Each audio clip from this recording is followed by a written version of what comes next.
What is up? It's another week of the Old Guys Pod. JT will be stopping by soon. He learned the C word in 4 new languages, Uncle T, and he's been throwing them at me. So I think today he went Indian on me, and I went back at him with Icelandic. So I'm pretty excited about that. Look who we have here. His name is John. He goes by Stats or Stat Stational. Uncle T just met him. He and I work, 3 times a week? We work during NFL season here. Stats. Welcome to Stats. Come on, give him a hand. Give him a hand, everybody. Or don't. That's or don't. Thanks, Hi, everyone. Stats. How are you, buddy? We taped the show today. We did the Stats dump. We'll be doing the Showdown show Thursday nights. We got our pick and winner show at JBC on Fridays. It's good to have you on board, man. And welcome to the Old Guys Pod. Another old guy. I know. Yeah, I never really thought I'd be an old guy, but man, I am an old guy. I feel it every day. Trust me. Did you think you were gonna die, or you just? I didn't think I'd make it. For Okay. one, that is for sure. Mm-hmm. And I never felt like people when you hit 40, like people were like, "Oh, do you feel it?" I'm like, not in the least. Like I'm like, I don't feel old, but now I fucking feel old. Like I'll be 50 in a week and a half, 2 weeks and a half. Oh boy. So, yeah. So I'm definitely feeling it now. Now I feel good, but I like physically, but I'm just old, man. It's hitting me. My brain's the one that went to shit. That my ruptured Achilles, but my brain is the one. It's just not working I'm not as sharp now. I never ever made mistakes when I worked. You had to be really quick. I worked on Wall Street and everything, and now there's nothing that drives me crazier than when you make a mistake and you can't figure out how you possibly. I do a lot of the spreadsheets and shit for the RPS. And so I'll do the baseball one, the stacks, right? So I'll go in there, I'll input my numbers, then I go back and check it, and I'm like, how the fuck did I get 4 of these wrong? Like, how did I input? All I'm doing is inputting like from the sports book to here, and I'm like, how did I do that wrong on 4 out of 16 teams? So now I have to double check all my work. We do have our 4th member of the show, and he is drinking something. Hello, JT Hayes. Meet Stats. How are you, pal? What's going on, bitches?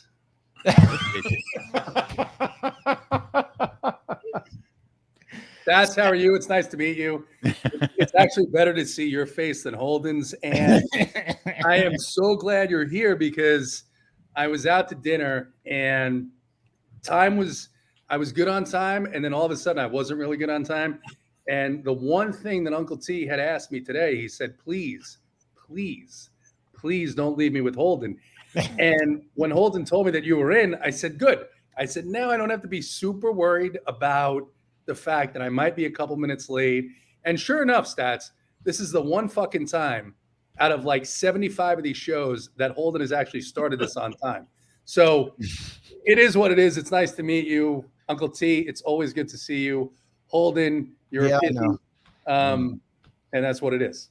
Today I got called a Petey and a Yinhu. No, I called you a Yinhu. I got called a Petey and a Kusi. What does that mean? It's very mean. I had to drink Bud Light at dinner because the restaurant didn't have any of these tasty things. Mm-hmm. So imagine it's like being deprived of oxygen and then finally getting some oxygen. Oh my God, it's good. JT, did you just turn 50? In May, turn 50, yeah. All right, wonderful. So I'm still the youngest guy here. Stats is going to be 50 in a week and a half, and I still got like 8 months. So I feel spry compared to you fuckers. By the way, that was the 9th F-bomb already. Stats has 3. Yeah. I accidentally dropped 2. JT just dropped 1, so that's 6. Uncle T, would you like to join the party? Well, yeah. I mean, do you know why I'm at 0 F-bombs? Because you haven't even brought me in yet, you donkey. We're almost 5 minutes in. You haven't even brought me in. I don't mind, I've got Stats come in. I've got the over-under of donkey terms at 7.5 for Uncle T. I don't mind Stats coming in the one hole tonight because he's our guest, and I appreciate him being here.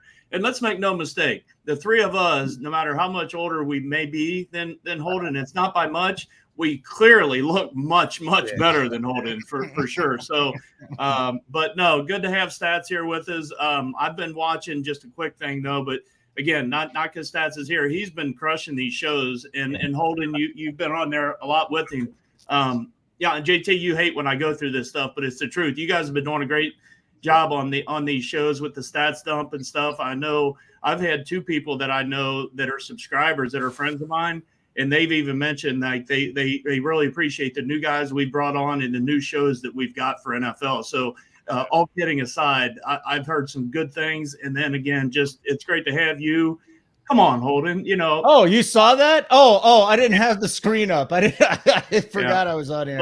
But no, it's good to have you, JT. You're looking really nice. Looks like you got a fresh cut for tonight. You might want to maybe button an extra button or 2. I don't necessarily need to see your chest hair the whole show. So maybe button that up.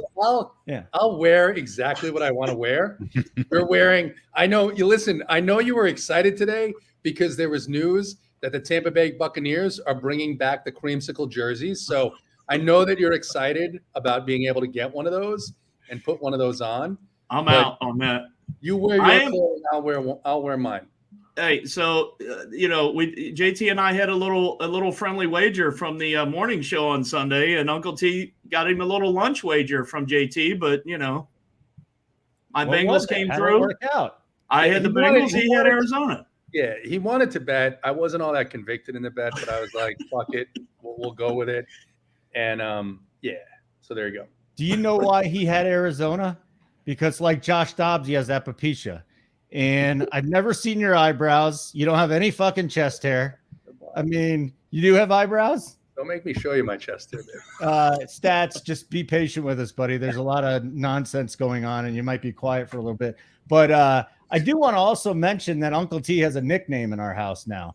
Because my lady has been watching the show, and tonight she goes, likes Uncle T too. I guarantee it. She didn't call you Uncle T though. She goes, I do like that Mr. T.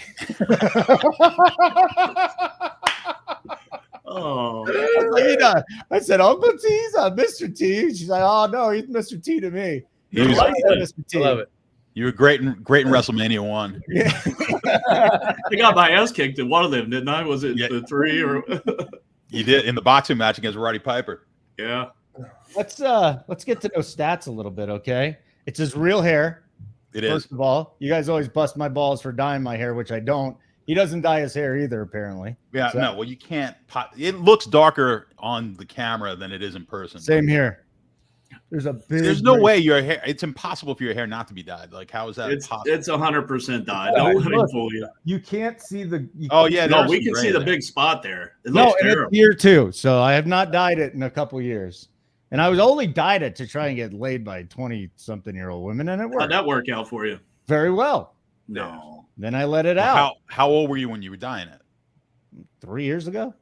Really? Okay. I only dyed it twice. Was it? So that wasn't working out. That wasn't working out for him. And then he adopted a 17-year-old cat. Stats. What do you think about adopting a 17-year-old cat? Would you ever entertain the thought of doing something like that? Why don't you just adopt a dead cat? I mean, at that point, I mean, you're just it's like you're basically hospice for pets. It is. It's a great cat. Holden's palliative care hospital. We have a 16-year-old cat, Stats, and a 17-year-old dog. So, oh my God, 17-year-old dog. We'll be depressed pretty soon. A lot of sadness in that household. There's going to be a lot of sadness. There's no question. Stats, who was your dream girl growing up? For me, it was Stevie Nicks and Raquel Welch. People that Rubio Dimes has no idea who they are. Please, who is your dream girl? Oh, okay. Samantha Fox. Oh, I always, I look back at some of her videos and I just imagine the gigantic bush on that woman. Well, you could see it. She was in Playboy. What do you think? What do you think of the bush, Stats? Yeah, I don't mind it. Yeah, I mean, what? Not the big bushy thing, but a little hair on there. You don't want to. Come on, I'm not looking to be with like someone hardwood floors underage. A little hair on there is fine. Yeah, a little, but that's not the big bush where it like goes down to the ass.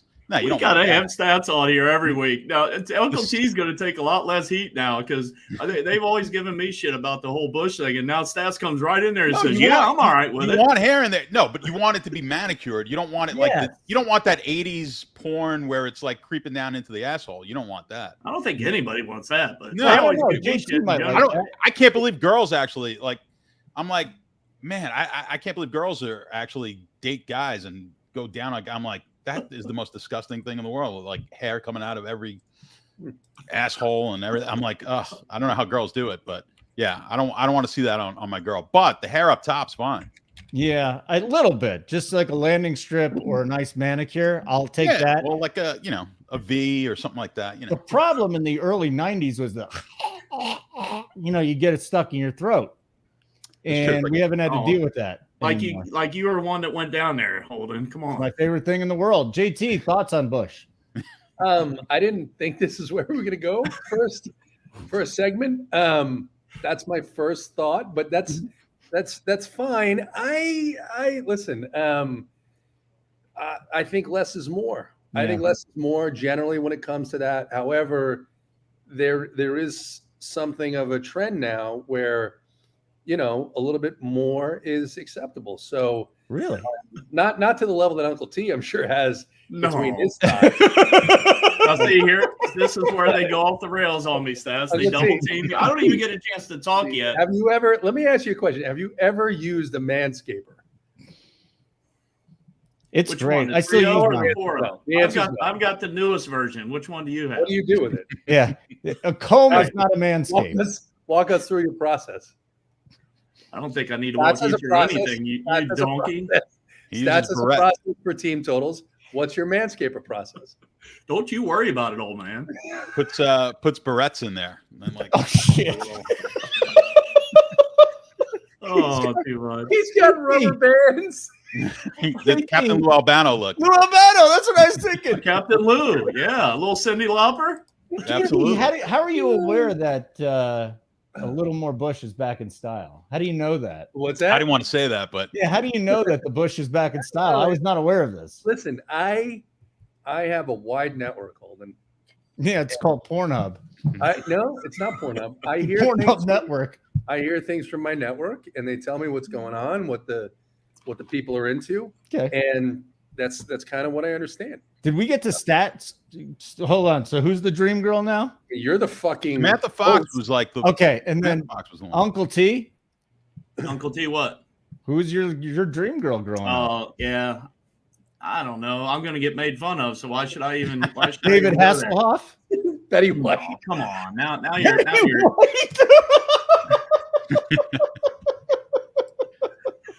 Who was the chick on what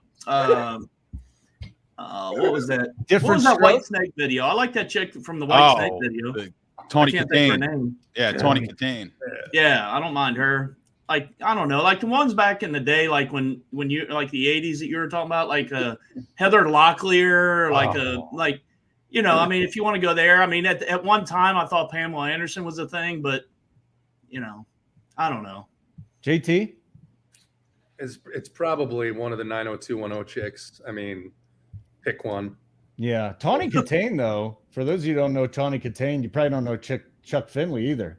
But she was married to a very good pitcher back in the day, and then she went nuts on him. She lost her shit. She dated OJ as well. She dated OJ, of course. Yeah. At pre or post murders? Pre-murders, and she passed away too. Oh, she's dead now, huh? Yeah, she passed away like a year or two ago. R.I.P. Let's pour one out for her. It's unfortunate. Very unfortunate. All right, so then we got the other thing we need to know about. Here, when you say that's unfortunate, I mean, you seem. I really don't think it's unfortunate. The death of an American superstar. People die. That's what happens.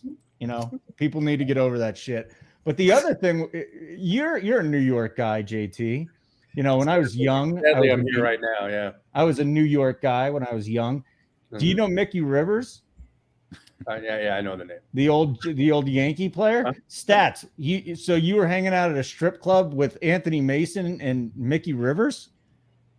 Yeah, so it was it's the old Scores, and then it had changed the name to like Sapphires. So I get a message from a guy I used to work. This is when I was on Wall Street, and the guy messaged me. He goes, "Hey, you want to hang out tonight?" I said, "Yeah, all right." He goes, "Meet me at Sapphires." I got like they're having a VIP party. I didn't even realize it was the old Scores. So I get there, I'm like, "Oh shit, it's Scores," and which is the place like Howard Stern used to go to back in the day. It was like a real famous club, and they had a VIP set up for like their best customers.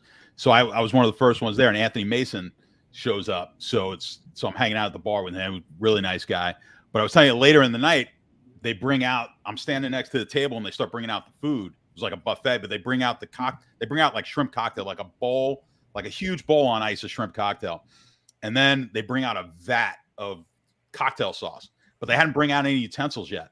So there's a guy standing there. He looked homeless. I thought it was like a homeless dude. He was like kind of dirty and everything. And so I'm standing there. I love a good shrimp cocktail. I'm waiting for the utensils and the plates. Well, this guy just dives right in, and he's eating the shrimp, taking the shrimp, putting it right in the big vat of shrimp cocktail and eating them just like that. Yeah. And he's like, man, and you can barely understand him. And he's like, oh, he goes, you like shrimp? I'm like, yeah. He's like, oh, you got to try this shrimp. Is great. I'm like, yeah, I kind of lost my appetite. It turned out that was Mickey. It was Mickey Rivers. After seeing oh my God. I lost my appetite. Yeah. The whole so he was just like, nobody ate shrimp. There was like 20 pounds of shrimp on the table. Nobody ate any because Mickey Rivers basically had his hands in all the shrimp and the cocktail sauce. Oh, that's a bad story. Yeah, it was terrible. But that was an unusual group of people. It was athletes, tech guys, and Wall Street guys. So like 74 years young is Mickey Rivers. Oh, Mickey Rivers, how old is he? 74. I had to look it up while you were talking. I played softball with him one time. Because the bar I used to hang out in Brooklyn, the guys would go down. They were big Yankee fans, and they would go to like the I think actually JT, you were talking about doing it, right? Did you do that? Like going down. What do they call it when the fantasy camp or whatever it is with the? There's a fantasy. Which bar in Brooklyn was it? Pippin's in Bay Ridge. Are you a Pippin's guy? I was a huge. When I first moved back to New York, in 2009, I lived in Bay Ridge for a couple of years, and actually a bunch of guys that I went to high school with work in Pippin's. They still work in Pippin's. They're firemen. Then you would know a lot of guys I know then. Yeah, absolutely. Yeah, I was living in Bay Ridge for like 10, 12 years. And, so I know a lot of those guys, and I know all the Pippin's guys. But I played softball for them, and for Pippin's, and for a couple of years until like we definitely know a lot of the same people. Yeah, and then they brought Mickey Rivers. They would bring like guys from they would get they would give him a couple of bucks, and Mickey Rivers played center field for us one time on the. He had to be. I mean, this is 10 years ago, so he was in his 60s when he played. They brought Frank Howard to the bar. Remember Frank Howard? Oh my God, yeah. I felt terrible for him. Like no one knew who he was, and I hung out with him because I was interested, but he was in bad physical condition and health. But he was one of the original guys who used to work out back in the 60s. No one lifted weights. Right. Guys who played baseball. He was one of the original guys who was a big lifter, and one of the longest home run hitters of all time, Frank Howard. But that's going back a long way. Managed the Mets too. He's 6'7". He's one of these really, really tall guys. Forearms. Gigantic forearms. Yeah, he was first base coach with the Mets, and he managed the Mets, I think, briefly. Yeah, big dude. I'm going to be honest with you, Stats. I thought the story was going to go. It wasn't that good. No. I just thought it was going to go in a different direction. Yeah. Like you're like, I'm going to scores. I'm thinking you and Anthony Mason and Mickey Rivers are running a train on strippers. No, it ends up about shrimp. It was about shrimp. I actually didn't even see any strippers that night, like other than like whoever was serving, because it was literally like a separate room. So we're just doing there, like they were like trying to sell. It was like all these big money guys, so they were trying to sell like private jets and shit like that. It was like a whole thing. I didn't know what I was getting into, and I wound up going to this thing. But actually, I won't get into it now. But if you like wrestling, like Bret the Hitman Hart, the Hart family. Why aren't you getting into it now? Let's go. No, well, so a couple of years. Hold on, Stats. First off, I appreciate the story you're getting ready to tell. Yeah. I brought up wrestling on a show either last week or the week before, and these two guys just booed me off the whole segment and kind of shit all over Uncle T. Since Stats is there for his first week and he's our guest, you guys are going to be soft on him. No, well, it wasn't nearly as entertaining as the way that Stats. He hasn't even talked about it yet. By the way, Stats, we have a name for Holden on the show. What? It's Conyo. Yeah. I saw that on last week's show. Yes. Yeah, Conyo. Yeah. Conyo is Holden. Hold on, let me get back to my C-word dictionary here. So Stats, before you continue your show or your story on the show here, I had a Rock shirt, The Rock, on a caricature shirt, and then two literally just made fun of me for like 10 straight minutes. So go ahead. I'm going to appreciate your story. Do you know why we made fun of you? Because you're like, oh, look what Big T got me. Shirt. You're like bragging that your nephew got you the shirt. Have you guys heard of Dwayne Johnson? Yeah. It had nothing to do with The Rock. We all love The Rock. You were bragging about how, Let stats continue before he doesn't come back again. I will say this, Uncle T. So I kind of have that same rule with jerseys. I don't wear jerseys anyway. I don't either. To me, you can never wear a jersey of anyone younger than you. I think that should be a rule. I think Holden, we talked about this on another show. Like, I think that's been a great rule from what. So I kind of go with that. Like, if The Rock's younger than you, like, you can't wear his shit either. But it was a T-shirt. It wasn't like it was some. I know. I got you. I got a couple of wrestlers, but they're like old school. It seemed a lot more like a jersey, a Rock jersey. It was not. Now you're adding to the story. It was a little, little high school girlish. Like, look, I'm wearing The Rock. Yes, he was steady. He gave me. When JT gets back to his home office, he's got a little Winnie the Pooh stuffed animal on his floor behind him. My dogs. It's Quinn's Winnie the Pooh, and she fucks it every night. So what do you do every night? Go ahead, Stats. I want to hear the wrestling story. All right, what's the wrestling story? No, so if you know Brett the Hitman Hart, the Hart family is pretty famous wrestling family. So I'm out. This is about a year and a half ago down here in the Tampa area, which is known for a strip club. I was on a date. Date ends early. Obviously, didn't go that great. So it was like 9:30, and I got a shot. It was NBA. So I look, and we're like, we're right there for the $100,000, like for $100,000 in a GPP. So I'm like, well, fuck this. I'm not going home. So where am I going to go? It was like a Tuesday night. I go to the strip club, bar, whatever you want to call it. And I just hang out. I'm just hanging out, not even looking at dances or whatever, just watching the game in my own little world. And so I wound up winning the slate. So for the $100,000. So, and I don't say a word, like I'm very calm when I watch this shit, and I just kind of go about my business. But now there's a guy, I'm kind of looking at my periphery. There's a dude dressed like kind of weird. So it's Brett. The guy's got, it says Heart down his pants. Like it says Heart in pink. Like, and it looks like pajamas that he's wearing. So I look over, he starts talking to me, and I start bullshitting with him. And then he just comes out right away. He's like, "Oh, I'm Teddy Hart." And I heard the name before. It's Bret Hart's nephew. So if anyone's, I never watched him wrestle. I'd stopped watching wrestling, like, when I was a kid. But so I was like, well, I know a lot about the Hart family and everything. Anyway, the guy he basically lives his gimmick. He's out in his gimmick. He's got like chains. They're all fake chains. And he's wearing like the pajamas and shit.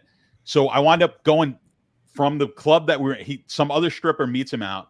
I wound up going out with him to another club in Tampa till like 4:00 in the morning, back to the club, get my card, go home. I spent 3 straight nights with this fucking guy at strip clubs. And then I find out. So now I'm like researching him. I'm going on YouTube and shit. And then I'm finding out that there's a good chance he murdered his ex-girlfriend in Miami.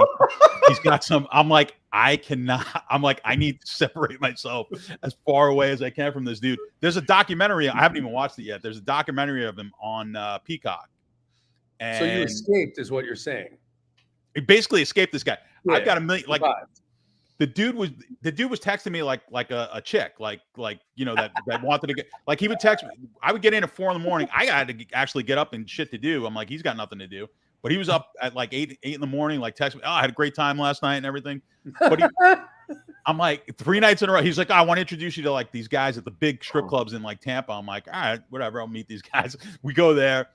The guy's just a really weird dude who's not on his. Apparently watching like Bret Hart talk about him and other members of the Hart family. They're like, he was a great wrestler, but they're like, yeah, he doesn't take his medication. And and he really needs to. We feel that way about Holden sometimes when he doesn't take his medication. Yeah. Daily, I take my meds. Better Holden. Yeah. JBC was loving story. it. JBC's a huge JBC's a wrestling nut. Like right now, like watches all of like the shit now. I can't watch it.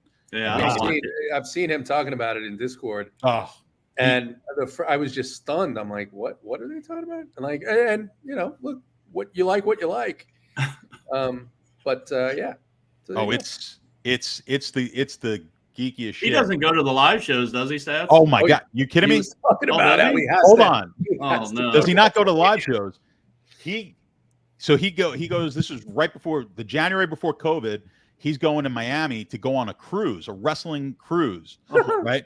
So he's going with a buddy of his. So 2 weeks before the cruise, his buddy has like a work emergency or some shit, can't go. So I'm down in Florida. He goes, this trip's already paid for. It's a cruise. Why don't you just come and meet me in Miami? It's a 3-day cruise or whatever. He's like, Ric Flair's going to be on this cruise and like Jake the Snake Roberts and all these guys, but it's like the AEW, like the new shit, whatever that's out now. I'm like, I really don't want to go, but whatever. It's a free cruise. I'll jump on. So I go down there. You want to talk about? It's basically Comic-Con on the sea. It is got like everyone's just dressed up like their favorite wrestler for the entire 3 days. So if you ever seen like Kane, the wrestler Kane, he basically wears like a mask, and this dude dressed like him for 3 days. And I know that was the only costume he had. He didn't have 3 different costumes. So the smell of this outfit must have been unbelievable. Was this? It was brutal. I was playing blackjack. I had no desire. This was the worst cruise of all time. I'm playing blackjack with Jake the Snake Roberts. He's bitching him. He's playing $75 a hand, playing the worst blackjack you'll ever want to imagine. Just bitching and moaning and cursing. But the guys like now, the guys who are like that he watches, they're like acrobats. They're not wrestlers. Like when I was watching wrestlers, they were massive human beings. Like now the guy sitting next to me, I didn't realize was a wrestler. And JBC comes over and he whispers in my ear. He's like, that dude's going to be the next world champion or whatever. I'm like, are you serious? I'm like, I've been bullshitting with this guy all night, like he had no idea how to play blackjack, and I was helping him, like, yeah, hit, stay, whatever. And he's like, yeah, that's like he's going to be the biggest star in wrestling. I'm like, the guy was about 180 pounds. I'm like, really? So wrestling has changed quite a bit since I watched it. So if I can inquire, this was a cruise of all dudes. It was easily 75% guys. The women are just as wacky. Like the women are they're into it too. I mean, it was the only. I've never been on a cruise before. It was the only cruise I've ever been on, and it's turned me off the cruise. I have to think there's a better cruise out there. I love cruises. I haven't been on one in a while. I love cruises. You can't go on like a Carnival shitty one though. You go on a good one, good food, get a balcony, sit there on the ocean. I love cruises. You guys are not cruise guys, are you? Holden, what are you talking? Holden, you got dip in or something? You're talking funny. No, I don't have dip in. You're talking funny. Yeah. It's that mint stuff. Rooster. It's Rooster. It's his oral fixation. My father is a big cruise guy. He loves going on cruises. They're great. Goes on them all the time. Absolutely true. He hasn't been on a WWE cruise. I got to talk to him about that, see if maybe that's something that would pique his interest. No. But no, he likes cruises. How'd you and JBC get connected, Stats? So, yeah, there was whatever it was, like 2011. I was building models for the NFL. And, the website covers.com? Oh, yeah. So I started posting. So the beginning of that season, I believe it was 2011, I started posting the plays from the model. And the first week, I hit like 14 or 15 games, something like that. And then the second week was like, 8 out of 10. I mean, it was something ridiculous. So by the fifth week, and I'm playing like at least 8 to 10 games a week, I'm hitting it like 70-something%. So now, of course, people are going like I wasn't really doing it for any reason other than to really just track the model that I built and see how it worked. So I start building this following up. At the same time, he graduated college and he moved out to Vegas to become a professional sports bettor. So his friend was following me on covers. They wound up frying my computer. They wound up, they sent me a virus after the 5th week of the NFL and destroyed my entire lap. Are you kidding me? Not kidding. Yeah, it was a whole story. Yeah, up until recently, I checked recently, and you can't find it anymore. You can't find my posts on there anymore. But you logged into your account there, and they banned me after the 5th week. They put me in like their jail I couldn't post, and I go, why? Like I hadn't done anything, and obviously I was becoming super popular on there because every game was winning. Yeah. So I send an email to the one of the moderators or whatever, and I get an email back, and when I open the email, that's it. Boom, just fry my computer. So I take it to work. Take it to work the next day, and my IT guy goes, listen, he goes, I don't know what you did, but you've got every virus known to man on this laptop right now. They just fried me. So, and then I started investigating it and found out like they're owned by like offshore sports books, and they have their own like touts and shit. So they did, so people weren't buying their tout service because people were winning with my picks. So they stopped buying their tout service, and so they can't have that shit. So they don't mind you posting your plays if you suck. And but yeah, it was like scary, and then that's how I wound up on Twitter. So anyway, that's how JBC found me, because his buddy was following me. His buddy suggested that he follow my picks. So for like the first year of JBC living in Vegas, like he was surviving off of my picks. Like that's how he was surviving. And then he started back engineering some of the stuff I was doing in college football, and he was emailing me, and he's with questions, and I could tell he kind of knew what he was, he knew what he was talking about from his emails. And then from there we got into so do you ever hear Cheta Bisk in NBA? He joins a kickball team. JBC joins a kickball team in Vegas. Cheta Bisk and Kobe for MVP are on his kickball team. And we had never heard of DFS. We maybe heard of it, but never really played. So they're like the two biggest NBA DFS players in the world. So he starts telling me about it. So I fly out to Vegas. We were in the Circa contest together. And that's the first time I met him in person. I fly out to Vegas, meet JBC in person. And I said, hey, listen, bring those guys out to dinner. I'll take them out to dinner. I want to know more about this DFS stuff. So they came out to dinner. They're like, well, they're pretty shy guys or whatever. And they're like, we can't really tell you our secrets right now. I'm like, not looking for secrets. Like, I don't know anything about it. Tell me what DFS is, explain it to me. So they start telling us, and they're like, listen, if you are that good at sports betting, you'll crush DFS. So it took us like 12 months to 18 months of just like hammering it. And we started to become successful at it. So that's kind of our backstory. Did he look a lot older when you first met him than when we first met him a few months ago? He was a baby. Yeah, he was like, so he's like. Well, they told me he was 34 or whatever. I about fell out of my chair. I know. He was like 22 when I met him. Yeah. God. It's crazy. All right, guys. We hit our 30-minute mark, Uncle T. I know you're starting to get antsy. I could already tell. We've done this so long. Yeah. You got 28 minutes to get your NFL picks in there, and then we're done. We didn't have anything else on your things to talk about? No, because I was either going to talk about what to get my mom for her birthday or football. Yeah, nobody cares about that. We're introducing a new member to the show. So I think it was good for the people to meet stats and learn a little bit about stats. Yeah. He's not coming back on. He don't give a shit. You think we're the only idiots that do this for free. Well, will be back on. Throw me in there as well. So all right, good. Let's go. Uncle T, you were complaining you didn't talk very much. Right, hold on. I'm going to grab my phone because I got my shit on the phone that I Go do your thing. Go take a shit on your phone. That's just weird. What a weird fetish that is. Anyways, well, I talked stats today and we came up with like 3 or 4 really good games in the slate, but Uncle T, like we were discussing earlier, it's an 11-game slate. We're missing some big-time QBs, aren't we? Yeah, you and I talked pre-show. You've got no Mahomes, no Lamar. We've got Allen, Herbert, none of those guys on the main slate. What that does give us, though, is some pretty good showdown games to, starting with this Thursday with Mahomes. Obviously, we got the Sunday night and the Monday night. So while those big-time, quarterbacks aren't on the main slate, we do get some good showdown slates. But as far as quarterbacks this week, there's still some good pay-ups, obviously. You got Hurts, Tua, all the way up there at the top, and both, I would say not, perfect matchups, but I mean, they've both been crushing, right? I know you guys talked at length about this Miami offense on your show earlier, and, this week, it's Carolina. So JT, you and I talk quite a bit about these big spread games, right? And right now that spread is sitting at 13.5, but it's got a healthy total, right? 48.5. It may go up before, between now and Sunday, we don't know. But it's hard not to get a piece of this Miami offense almost every slate now, right? Because I know Achan or whatever the hell we call him, he's definitely probably going to be out for a week or two here, or if not more. And that brings Mostert squarely right back into play. I played a little bit of both of those guys this week, and obviously they both came through. But what I'm getting at is I think we're going to have to entertain the thought of having some piece of the Miami game on each slate for sure. Now, I will say if you're looking somewhere other than the top couple there, I know, Fields has had kind of a 2 week.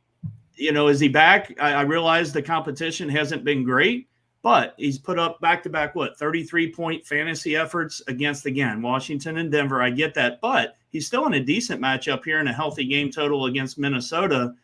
I don't mind maybe going back to Justin Fields here. And then if you go down a little bit more, I know that you guys weren't maybe as high on the Cincinnati win, but what I will say about that win, though, is, one, they had to have it, too, right? And then, two, Burrow did look much, much better. I watched the entire game, watched every play. He was much better in the pocket and maneuvering around on that knee. Now, is he 100%? Probably not. Is it 1 week and it was against Arizona? Sure. You can create whatever narrative you want. But what I will say, he's in a pretty good matchup. The weather here Sunday is going to be mid-60s, perfect weather. You got a game total that keeps going up, right? So I'm going to have a hard time not liking both sides of that Cincinnati and Seattle game here. And then just as a total punt down low without letting these guys get in, Gardner Minshew, 5K going up against Jacksonville. Again, we mentioned guys on this show on a Tuesday, but I always like to give one of the guys down towards the bottom if you wanted to go down there. And, he's kind of, he's 5K. I don't know. I kind of like him down low. All right. The Jacksonville defense been playing better, but we'll get into that. Stats. I'll get to JT here, but Stats and I were talking, just highlighting the games that we want to target here. JT, Seattle, Cincy should be a massive shootout. Minnesota, Chicago. The Rams are in a good spot against Arizona with Nakua and Cooper Kupp just stepping right in, and then Miami in a good spot too. What do you think at a quarterback right now? First look. Yeah, first look. I didn't go all that deep at quarterback because I don't love the pricing here. I can get behind the Fields play, even though the price went up quite a bit just because of how bad Minnesota's defense has been. The Chiefs were kind of in control. It was a weird kind of game there. But the quarterbacks I wrote down were Cousins, Kirk Cousins in that matchup. I wrote down Stafford just because Stafford is cheap. He's now got – I mean, look, he's got – they traded Van Jefferson, who wasn't a piece of the offense anyway, but he's got the best wide receiver group. I mean, maybe not the best. I mean, Hurts is also on my list. But Stafford's got a group where if they're going to throw 35 times a game, Stafford is going to have 25, 30 points every week. I mean, this is just going to be something where this is what they do. So I wrote down him. And then in a contrarian play, Jalen Hurts against the Jets. I think everyone is like, the Jets defense is great. They are good. But I don't know. I like Philadelphia in this matchup. I always like Jalen Hurts. So I didn't go too deep at quarterback just because first look, when I was looking at this, I didn't have team totals. I suspected that Cincinnati game was going to be high. And that's an interesting game because both teams can go a little bit. You've got obviously the passing route with Cincinnati, but Seattle seems pretty deep. They can beat you with Walker. They can beat you with the passing game. So that's what I wrote down on first look. So, Stats, you and I were talking about Stafford. Tough build just because Nakua and Cooper Kupp are so expensive. Kupp is $9K and Nakua is now up to $8K. I remember the olden days when this guy was like sub $4K. But where did you want to look at quarterback early in the week here? I mean, a lot of the guys you mentioned I do like, but I think another guy is Trevor Lawrence, which I don't think anyone mentioned yet against Indianapolis. I like. The quarterbacks we were talking about earlier today in that 6,000 to 7,000 range, that's kind of a sweet spot in the Millie Maker. And, Lawrence really projects well against the Indianapolis defense. We were talking about this game before where, the line has gone up 40. It's like 46.5 now on FanDuel, which is a pretty good line at -4. You want that the quarterback right around, -3 to -7. I also like those spots as well, because you really want a quarterback to be in a little bit of a competitive game. So I think we'll get that here. So Lawrence is a guy that I haven't heard a lot of talk about, but I do like a little bit of Lawrence there. The other guys in that range, I do like Burrow too. We spoke about it. I thought I agree with Uncle T, where Burrow, I thought he looked a ton better. Just his movement looked better last week to me. Like it didn't look like he was struggling as much to get out of the pocket, and just the mobility looked good. The Seattle defense is atrocious. I don't care what they did against the Giants on that Monday night game. Cincinnati should be able to click. So at 6,300, I think you're getting a pretty good price on Burrow. I like Stafford at that 6,100 mark as well. And if you're going to go cheap, I think Dobbs against the Rams as well at 5,200, and Minshew at 5,000. I think are a couple of plays that you can take on the real cheap side if you're looking to go that way. All right, very good. Yeah, I love that Seattle Cincy game. like I said, I think Minnesota, Chicago has a chance too. And then we can get into Miami here in just a couple of minutes, or maybe even right now at running back, because Jeff Wilson Jr. is back. He's going to be in there with Mostert. And Uncle T, is it a plug and play here with the whichever Miami running backs back there? Because Jeff Wilson Jr. is actually pretty fast. He's physical. There's a lot of running backs to consider, but I'm almost in the camp now where whoever's back there, we're going to plug and play. Yeah, before we get to that, did you guys have a take on Joe Burrow's attire into the stadium this week? Because it got a lot of attention here locally, and our boy Snyder was giving me all kinds of shit. Did you guys happen to catch his attire coming into the I did not see that. I got to send it to you guys. None of the three of you seen it? It wasn't real pretty. I can tell you that it wasn't. I'll wait till I finish my running backs and I'll send it to you guys. But yeah, it wasn't the best get up. The only person I could see ever getting away with it would be probably me. But was it better or worse than what you've been wearing the last couple of weeks? It's probably equal, probably about equal to what I've been wearing, about the same. Yeah, so about the same. But yeah, running back Holden. Another week. It felt like last week we had a lot of the running backs not on the slate. Right, Eckler was still hurt. We had Pollard not on the slate. We had Jacobs, I believe, wasn't on the slate. Similar this week, right? We do have CMC all the way up the top at 9,500, but then you've got a 2,000 and change discount to the next guy, which is David Montgomery at 7,300. So it's going to be an interesting situation because if you don't want to play McCaffrey or somehow want to fade him come Sunday, you're going to probably be wanting to, save quite a bit or maybe get in this mid-range. So to answer your question about Miami, yes, I'm going to have plenty of Mostert this week. I'm not, I did listen to your all show earlier, and I know Wilson will be back, and I'm assuming like you guys were that he'll get the carries in the spot that was previously, with Achane. But I still think he's still coming back though, right, from injury. And I get that he's probably 100% or he wouldn't be in there, but I don't know that he's going to come in and just right away take that time. He clearly may, but I think Mostert's the guy for me, at least this week, if I'm going to a running back there. Some other guys I got listed here. Bijan Robinson, he's at his cheapest price tag of the year. Now, he hasn't had a ceiling game yet. He hasn't, kind of gone off yet because Atlanta just doesn't score enough, right? They play at that methodical pace. We've talked about it on this show and other shows before. They play at that slow pace. They want to play the game in the high teens, low 20s. It's tough to grab a fantasy piece or two of Atlanta for sure. But Bijan is cheap, 7,200. Don't mind him. Alvin Kamara, I haven't been on him at all the first couple of weeks. 6,800. He's got a decent matchup here in Houston, and he's getting the volume. I think he had 18 or 20 more carries last week, so I don't mind him. I love Kenny Walker off of the bye week for Seattle this week. I like Kenny Walker and again that game environment here in Cincinnati. And I'll list one other guy, Swift, 6,100 at the Jets. If you didn't want to maybe grab the offensive piece or the passing game pieces in this game and maybe not play Hurts in the passing game, I think a good way to get a piece of this game would be through DeAndre Swift. So I'm going to treat Wilson like I treated Kupp last week and throw him in there. Cooper Kupp, I was hoping to get in the end zone, then he really would have paid off. But I think Wilson, they don't want Mostert to run the ball 30 times, and Wilson's going to get his run. So the other guy, JT, I kind of want to bring up here, he might be the cheap chalk this week then. Amari DiMercato, who I had no freaking idea who he was. I think he went to TCU. And he got used in the passing game after Connor left. He ran really hard. Is that the cheap guy this week? And who do you like at running back?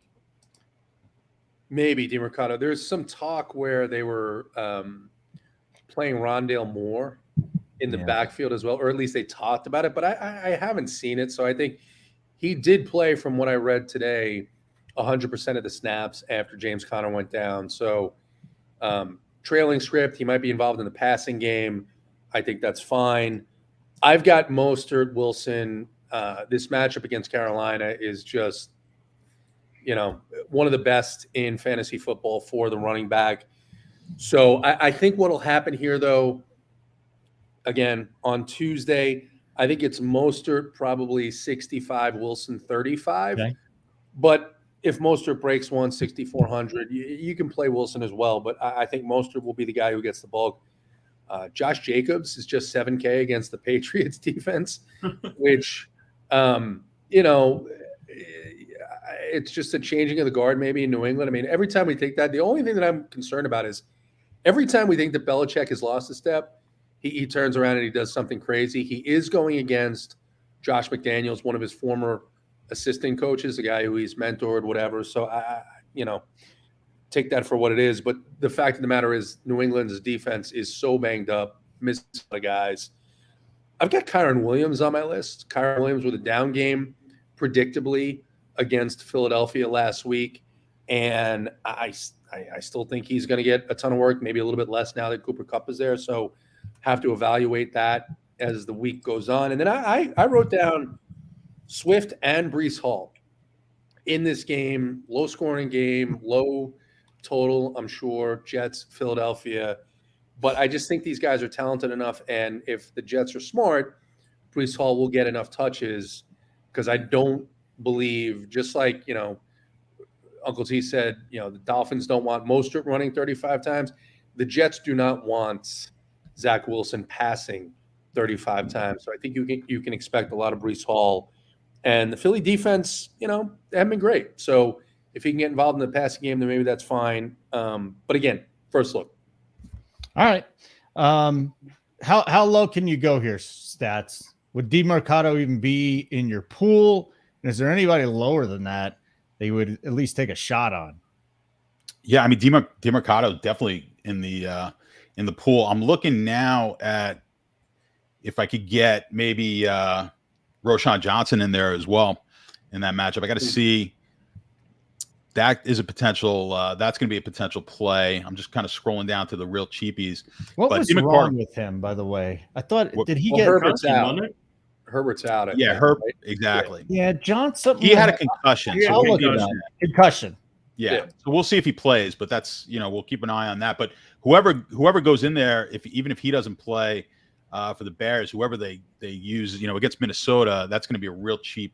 Karen Blossom game. Well, you got Deontay Foreman, right? Yeah, Foreman. So that could be potential to take in a game that could be decent scoring. I didn't see. And then on the other side of that game is Madison, where against that Chicago defense, I like that play as well. So and obviously when the Miami side, listen, I agree with you. It'll probably be a 65-35 kind of split, but that's going to be plenty for Mozart at that price. So you're basically getting him at a price of him the last few weeks sharing with A-Chain, whatever you want to call him. Mm-hmm. And he'll probably do better than that this week. So I think you're getting a really good price. And again, he's just going to be massively owned, I think, this week, because that's the premier matchup of the week. And obviously we're looking for Miami to kind of blow him out, use the run. If Wilson just coming back off injury as well, they're stacked at running back. I know, A-Chan will be out for a week, but they've got plenty of depth there. So I wouldn't be surprised if they use, if they just kind of ease Wilson back if the game gets out of hand and use Mostert. I think they have confidence in like 4 different running backs there. So I don't think they'll be afraid to use Mostert in a blowout. So I like the Mostert play. By the way, can I just say, I forgot to bring this up. Stats got us on 3 winners. The bet side is just on fire. If Coastal Carolina could cover this here, that's a 5-team parlay that Big T posted up there with 3 of JBC's plays. Today, Stats had RBIs all at plus money for Jordan, Bregman, and Alvarez. So you swept the board on that one. I mean, this is going to be one of my biggest days of the year that's not football. So like plus 170s and a plus 220, something like that. Yeah. Yeah. I mean, everything was plus money. Bregman was plus 260. Was it? Oh, yeah. No, yeah. The minimum I wanted to take, it was 225. That's right. What a ridiculous day. Okay. So sign up for the bet side too. It'd be great. RPS 15 is our code. Let's get to wide receiver here. Depends on what game you like. Tyreek is unstoppable. Uncle T, 9,300. Come on. Cooper Kupp right back in the mix right away. Nakua's got to be there. I'm off of Devontae Adams. I think the shoulder really is bothering him. Usually it's lower body stuff that bothers wide receivers. For him, the shoulder's bothering him. And I do wonder if what the fuck Garoppolo was doing on Monday Night Football. It just didn't make sense to target him 5 times. That's the top guys. Obviously, if you like Philadelphia, that's there. Adam Thielen, bringing it back in that Carolina Miami game might be interesting. The Vikings situation with Hawkinson, Addison, KJ Osborne, they've all got to be in there. And maybe you can help me out with some cheap guys here. But what are you looking at? Wide receivers, 4 or 5 guys that stand out to you. Because, again, the Chase, Metcalf, JSN, Lockett thing, Kenny Walker, that to me is my game right now. Uncle T. Yeah. I mean, the one thing, it feels like this slate coming up, just judging off of the numbers, right, off of the totals, it feels like we've got more games to choose from the standpoint of possibility of ownership. I may be wrong. I may be right on that.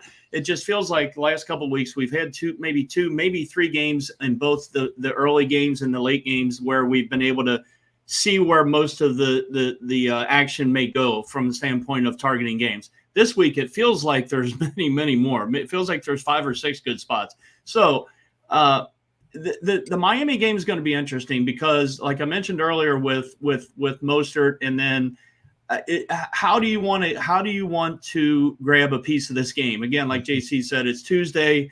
I know it's just an opening look, but I don't know how. To be honest, honestly, I don't know how I'm going to handle Tyreek Hill. I just need to figure out how we want to play that game and how we want to do it. Clearly, if you have Hill or Waddle, Thielen's 5,900 now. 2 weeks ago, I said his price tag was 4,500, and I mentioned it, and then it went to 5,100. Now it's 5,900. The thing is, he just keeps crushing, right? The volume is there. The game script should be there, a trailing game script. If you're going to go there, I'd have a hard time not running it back with Thielen. I realize the price tag feels uncomfortable for what we saw him out in week 1, but you just gotta look at the volume and where it's going, and I'd have to go that direction if I'm going there. Now, definitely going to go back with Chase. I realize he had just a massive game last week, but as long as they keep utilizing him like they are and just they've had him in the slot, they've had him in the backfield. As long as they're going to utilize him like that, even if Higgins does sit, and I'll talk to about another play here in a minute, I still don't have a problem. 8,300 is still too cheap for the volume. That as long as, again, Burrow's upright, I think Chase is a good play. Now, I will take my L here. This is the Uncle T L segment of the show. On last week, I talked about Devonta Smith being my play of the week. He had 1 catch for 6 yards. So not a good call by me at all last week. I thought it was a good spot for him. I think a lot of people did, but I'll take my L. It feels like, guys, since A.J. Brown caused that sideline scene in week 3, was it? Yep. 3 straight weeks. 3 straight weeks he has crushed. So, again, I'm not saying that this or that, but that definitely felt like, okay, now they've made a concerted effort to get him the ball over Devonta. So take that from what you will. I do feel like still that Garrett Wilson, even though he was another play that both JT and I liked quite a bit last week, he didn't pan out, but I don't mind at all. He's still only 6K. And again, I know Philadelphia has been giving up some points, so I don't mind going back there. And I'll mention 2 other guys down below. Drake London, I don't know if I've mentioned an Atlanta receiver all year, but he is only 4,800, and they utilized him quite a bit. Would he get 7 or 8 targets, JT, this week? And if he can get us that many targets this week against Washington, I don't mind that. But the bigger play for me here is, and just because I'm closer to it, if Higgins does sit again, Tyler Boyd is still only 4.6K. Now, here's what I'll say, though. I watched that game, Holden. He's not getting many yards because he's catching all those underneath patterns, all the things underneath and towards the middle. He had 7 catches for 39 yards, but he did have a touchdown that was called back, like a 25-yarder that got called back. So if you add that in, it was a hold or somebody off of the edge, I think, held on the play. His 9 points or whatever he got, you're looking at 18, 19, 20 points, and you look at him totally different this week at 4.6K. So if Higgins sits, I don't mind a cheap Tyler Boyd, 4.6K. 3,300, Trenton Irwin, 10 targets, 8 catches, 60. Yeah, I don't know that he's going to get those amount of targets every week, but that's just what they're saying here. Clearly he had a good game, but yeah. I don't like going back to him. Okay. What do you got, JT, at wide receiver this week? Yeah. So Chris Olave in a matchup against the Houston Texans. He continues to get fed. Metcalf, of course, in that matchup. Cooper Kupp. Devonta Smith, the thing is, now there's enough noise around Devonta Smith, and people.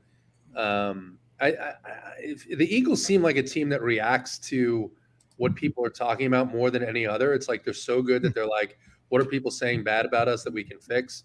And now it seems to be like everyone's talking about how bad Devonta Smith is playing. So I would not be surprised at a reduced price point.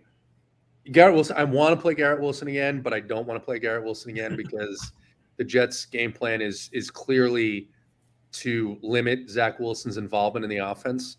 And then Jalen Waddle, I was on Waddle and Smith last week more than Tyreek and AJ, just because usually teams can figure out how to cover the one who's been doing the damage. It doesn't seem to be the case right now in the NFL. But I think Waddle is at a good price point in this game. The spread concerns me about Tyreek at that price point.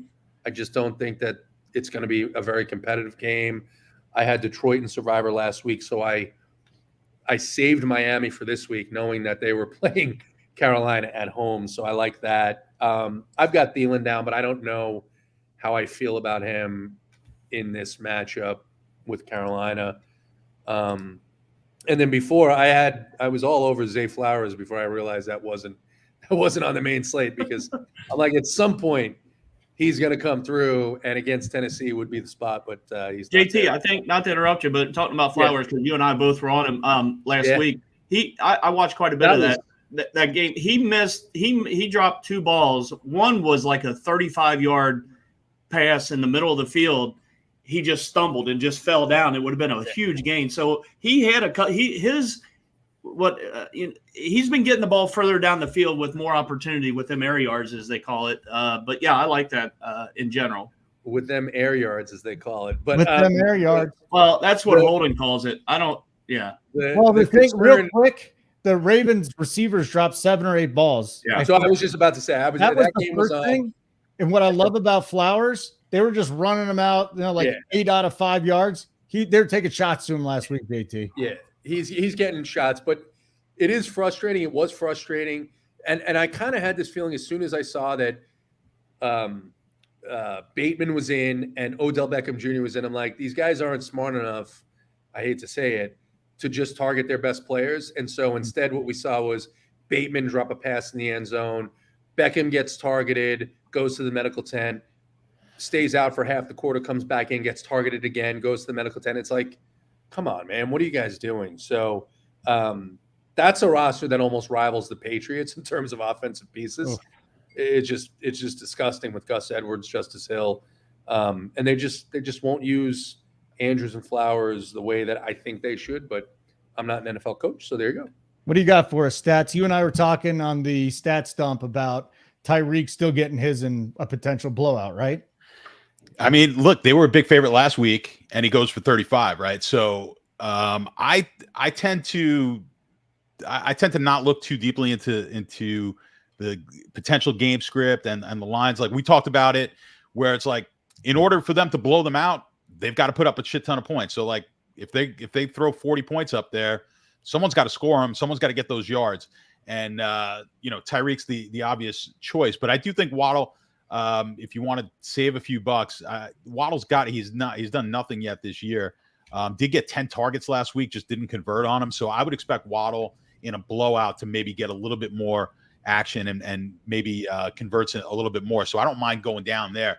And then you've got like Kupp at the 9K. It's like, I mean, these guys at over 9,000 have to score. They're going to have to score in the mid 30s for you, probably, to win a big GPP. And Kupp's certainly capable of doing it, but it's how much is Puka going to take away from him? I mean, even last week with them sort of splitting the role, he gets almost 23 points, right? So he didn't get in the end zone. If he just gets in the end zone, gets a few more targets, he's in the 30s. So you could see that. I like the matchup against Arizona, but I think of all the guys at the top, I think Chase is the best option here at 8,300. I just love that matchup. We talked about Burrow before. I love the matchup against Seattle. So I do like Chase over there, but I'll go all the way down to the bottom. And in that Ram game with Arizona, I like the cheap Arizona wide receivers, and Moore in particular. I like. We mentioned it. I think Moore is going to see some more action running the ball with Connor out. I think they're going to be a little bit more creative with Moore. So I think you're getting a real good price there. And if you want to stack that game with the Rams, I think you've got some cheap options on the Arizona side that make it possible. So that is one thing that I do like What is in Moore's that game and price? on the board. What's up? What is Moore's price? I read the news about how they were planning 35. to use him. What is it? 3,500 Oh my God. for Yeah. Rondo. Yeah. Rondale I'll be Moore, honest. yeah, I yeah, like yeah. guys. I like him. Stats, you brought up a good point with Rondale Moore. They're utilizing him a little bit differently. I like him better. That's why I didn't mention DeMercado. Like I know he's probably going to be fine, but I'm not as high on the DeMercado cheap price tag at 4.9K as I am the Rondale Moore call. So I do like that quite a bit. Yeah, that's a good point. Go ahead. Sorry. What happened? Did we just cash that 5-team parlay? We did. Yeah, they kicked the field goal, didn't they, Holden? Thank you, Tony. Thank you. JBC had the college plays. Tony threw the baseball plays. Three-teamer. Holden cash for 1,000, didn't you, Holden? Yep. Let's go. 50 into 1,000. Let's go. Oh, that works. That's a big hit for me. And then I had stats today. It was just again, if you're not using the bet side, you're just a dumbass. You're losing money because you're not making it. I mean, that's a little harsh, but I agree No, with you. Do you like money? I'm a capitalist. I like making money. Hold on, I'm going to text you tomorrow because I'm here in New York for another 28 hours. Yeah. And then I'm going to DC, so I can bet for the next couple of days. So Good. Please do. I'm gonna hit you up on what you like. And if you're wrong, it's not then what I'm I gonna like. tell you. It's JBC and Tony right now. Yeah, that's fine. We got our two best bettors on a heater. Well, stats and stats. So we got our three best bettors on a heater. Don't include you disrespected stats just now. Oh, You didn't even include him until the end. That's bullshit. Doesn't bother. I have no ego. Leave it to Holden. Yeah, Leave it to Holden. Says the guy that told us name drop Mickey Rivers with shrimp. He's telling us a story. That's not. I was trying to, just in case there's any women watching, I figure if I throw Mickey Rivers out there. Holden, what have you done? Wow. Nothing. What do you mean? Nothing. Exactly. My boy right here. It's my boy. Oh God.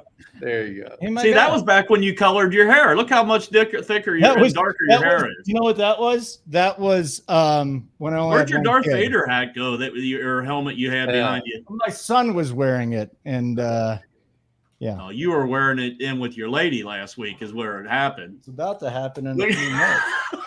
What's up, motherfucker? See, Stats, this is the kind of stuff that happens on this show. Uncle T. That is awful. Who is your tight end play? JT, let's talk about tight ends here. Who do you like at tight end? I don't like anybody at tight end ever because it's been such a disgusting position this season. I think I wrote down two names and they're both hideous, so I don't even want to go first. So let's just cut him out of it, Uncle T. Up top, we've got Hawkinson in a great spot. Sam Laporta is the greatest rookie tight end ever. Not And then you got Denver. Ertz again at 3,600. And Conklin is a favorite of Zach Wilson. He hit 10 points last week, and at 3,300, that's quite the play. So throw it out here at me. What do we got, Uncle T? Yeah, I've been on Laporta quite a bit, like a lot of us have. But that price tag is really we said it last week, up to 5K. It's up to 5,600 now. It's just getting up to a point where it's a little uncomfortable for me. Both tight ends in the Chicago-Minnesota game, I think, are firmly in play with Hawkinson on one side and Kmet on the other. If you wanted to go down lower, I'll just mention two quick ones. Zach Ertz in probably a trailing game script. We've talked a little bit about the Arizona pieces. If you didn't like or don't like what we've said about the other guys, right, in these other positions, Zach Ertz is getting peppered a lot. You know, he's not accumulating a lot of yards, but, you know, Dobbs is targeting him when he checks down for the most part. He does look at him in the red zone, so I don't mind Ertz. And then Thomas, 3,500 in the game against Atlanta. I don't mind him. Logan Thomas. Yeah, stats, since JT didn't look at tight end. What do you got? I did look at tight end. Logan Thomas is the one guy that I had mentioned down there. And then Hunter Henry, but I just don't know if I can play anybody on the Patriots. Go ahead. Stats? Logan Thomas I like as well. You know, you hate going to a guy who had a big game on a primetime game, and Logan Thomas was pretty good in that game. But Atlanta's been pretty bad to the tight end position. So I do like that as one of the, I guess, cheapish tight ends. Cole Kmet's a guy that you're going to have to look at every single week, right? We talked about it earlier today. What they're doing on offense right now, with Fields that we spoke about earlier, he's really looking at one receiver, and that's the whole reason why DJ Moore had the only catches for wide receivers for them last week. He's basically got two number one choices. It's either going to be Moore or Kmet. And he wants to just go to those guys. Teams are playing zone against them because they're afraid of his running ability. So, and he really doesn't read the field all that well. So if you watch him, it's like a second and a half and the ball's out. Second and a half, the ball's out. When he holds it 3 seconds, he's shot. He doesn't know what to do with it. So when he's hitting that quick target, it's usually going to be Kmet or Moore. So you're going to want Kmet almost every week here. And against Minnesota, that's a really good matchup. So those are the two I like. And then Hawkinson, we mentioned it today with Jefferson out. I don't know how big of a boost he's going to be. I think he maintains his role, but he's certainly not going to be worse. And that's a pretty favorable matchup against Chicago. I don't think the price. Think the price. Real quick, Holden. I don't think the price is really caught up with Kmet, right, guys? From where he was at, like 4,600, still feels for the production and stuff that he's getting and the activity and the targets. It feels like he's not getting the love that it feels like Laporta is getting, right? As far as the price tag is what I'm getting. I still think 4.6 is very reasonable. Yeah, if you look at the targets, Laporta hasn't had as many targets as Kmet. Like Laporta's just got in the end zone. So yeah, I like Kmet more than I like Laporta. Yeah. All right, boys. Good show, Stats. You're invited whenever you want to come on. We'd love to have you, man. We'd love to have you. The last time I see any of you guys, trust me. Well, I'll see you tomorrow. Actually, Thursday. Good show. Thanks, Stats. All right, guys, we're done. For Mr. T, JT, and Stats, I'm Holden. Keep running up here.